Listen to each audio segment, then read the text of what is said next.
Hinila nga itong si Lola Arya papunta nga sa taas. Ngunit pinigilan siya nitong si Joanna. Sinabi ni Joanna na iilan ng taon na lang ang lilipas ay mawawala na din ang kanyang Lola Arya. At ngayon pa lang sila naging okay, kaya't hindi niya hahayaan na mauling mawala ang kanyang Lola Arya. Kung kaya tinarang niya itong si Charlie kung saan itutulak sanang matanda sa building na iyon.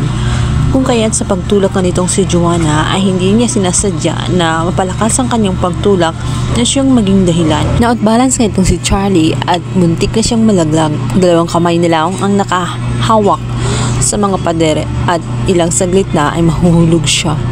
Sinabi ni Joanna na kailangan niyang kumapit kahit malaki ang kasalanan nitong si Charlie ay hindi pa rin niya hinangad na mamatay na nga ito dahil may pag-asa pa naman na magbago. Ngunit nag-give up na nga itong si Charlie at sinabi niya na ipinapasa Diyos na niya ang kanyang mga kasalanan.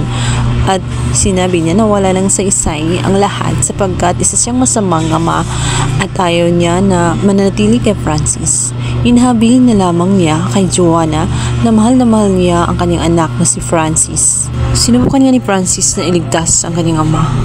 Nagmadadali siya na puntahan nga ito, ngunit wala na siyang naabutan. Bumitaw na nga itong si Charlie at tuluyan na ngang sinurrender sa Panginoon ang kanyang buhay. Iyon na ang naging kapayaran sa lahat ng kasalanan na kanyang nagawa sa pamilya ng mga De La Costa.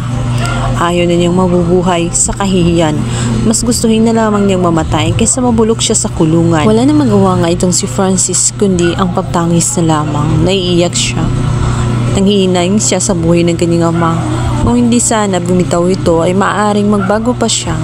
Ngunit wala na siyang magawa at sa naging desisyon ng kanyang ama, pinagdasal na lamang niya sa Diyos na mapapatawad ito sa lahat ng kanyang mga nagawang kasalanan.